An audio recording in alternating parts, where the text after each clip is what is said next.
조선형 목사의 말씀 동행.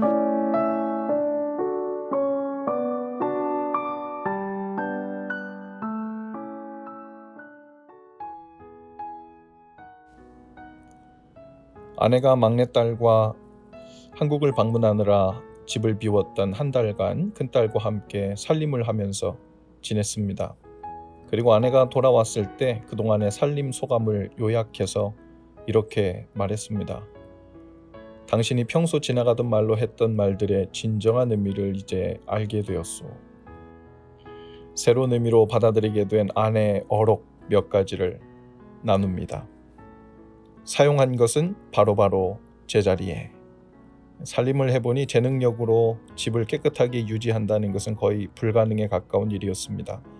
그것은 얼마나 열심히 치우며 사는가 하는 문제가 아니라 사용한 것들을 그때그때 제 위치에 가져다 두고 정리하는 습관이 얼마나 잘 되어 있는가 하는 문제에 달린 일 같았습니다. 그 당시 8살 유한이의 동선을 따라다니며 온종일 정리하고 치워도 한 사람이 어지르는 것을 혼자서 당해내기가 벅차더군요. 그동안 혼자서 세 사람을 종일 쫓아다녔을 아내에게 미안해졌습니다. 사용한 것은 바로바로 제자리에 두자. 이렇게 말한 아내의 말이 새롭게 마음에 와닿았죠. 두 번째는 음식할 때는 늘어놓지 말고 바로바로 정리해가면서. 아내가 한 말 중에 정말 이해가 안 가는 말 중에 하나였습니다. 요리할 때는 요리에 집중하고 나중에 식사를 마치면 그때 가서 설거지하면서 정리정돈을 하면 된다고 생각했기 때문이죠. 음식 만드는 데에만 집중을 해도 정신이 없는데 요리를 하는 중간중간 어떻게 정리를 하며 할 수 있나 정말 이해가 안 되는 말이었습니다. 그런데 한 달 동안 큰딸아이 학교 도시락을 싸면서 그리고 간단한 음식들을 만들어 먹을 때 신기한 경험을 했어요. 그때마다 부엌이 온통 난장판이었습니다. 한 번씩 사용한 음식 재료들과 집기들은 있는 대로 다 꺼내놓고 음식을 하려니 설거지는 산더미고 선반 위에는 빈 도시락통 하나 올려놓을 공간이 없었습니다. 간단한 음식 하나를 만드는 데에도 나름 순서가 있고 앞뒤 계산이 있어야 나중에 몸과 마음이 고생하지 않는다는 새로운 이해의 지평이 널리는 것 같았죠. 또 하나는 살림은 해도 표가 안 나. 사람들도 많이 하는 이야기여서 그런가 보다 했는데 실제로 한 달간 빨래, 청소, 설거지를 해보니 제게도 그 의미가 새로워졌습니다. 표가 안 나는 정도가 아니라 거의 무의미의 세계를 경험하는 것 같았지요. 기껏 빨래하고 말려서 개켜 놓았지만 마술처럼 금세 다시 빨랫감으로 원상복귀된 빨래들을 보면서 나는 누구이고 또 여긴 어딘가 하는 생각이 절로 들더군요. 설거지는 아무리 공을 들여 깨끗이 해놓아도 한 끼 식사를 하고 나면 다시 원상복귀 뿐만 아닙니다. 설거지와 빨랫감이 집에 쌓여 있을 때는 밖에 나가서도 자꾸만 뒷덜미가 땡겨서 하는 일에 집중이 되지 않더군요. 마치 끝나지 않는 숙제를 날마다 받아놓은 마음으로 다른 일들도 2중 3중으로 감당해야 하는 분들의 심정을 조금 이해할 것 같았습니다. 아내와 한 달 떨어져 있던 시간이 나름 유익했습니다. 한국말이라 다 알아들은 것 같았고 당장 눈에 보이는 일들이 전부인 줄 알고는 그 말들의 의미를 이해하고 있다고 착각했었지요.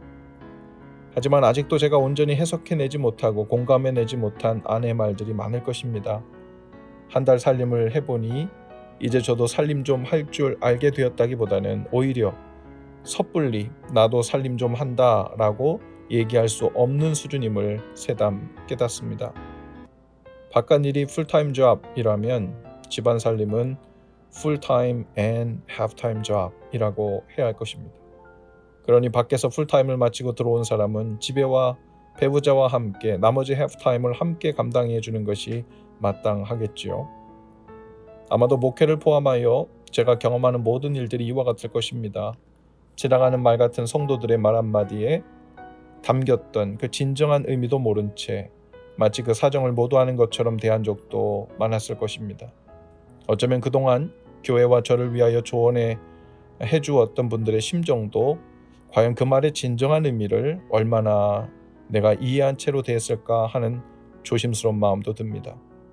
또 아내와 아이들이 던진 말들의 진정한 의미를 알기도 전에 너무 쉽게 추측하고 반응했던 일들이 얼마나 많았을지 생각만 해도 아찔해집니다. 무엇보다 주님께서 마음 주시고 명하신 일에 그 말씀의 진정한 의미도 깨닫기 전에 너무도 성급히 나의 생각과 계산을 들이대지는 않았는지 돌아봅니다. 주님과 사람들의 말에 더 깊은 이해와 공감의 차원에 들어갈 수 있기를 위해 기도합니다. 마음의 깊은 것까지도 통찰하시는 성령님께서 계속해서 가르쳐 주시고 깨닫게 하실 때 겸손하게 배우고 용납하며 반응하는 삶이 되기를 위해서 기도합니다. 욥기 42장 5절 말씀입니다. 내가 주께 대하여 귀로 듣기만 하였사오나 이제는 눈으로 주를 배옵나이다. 아멘.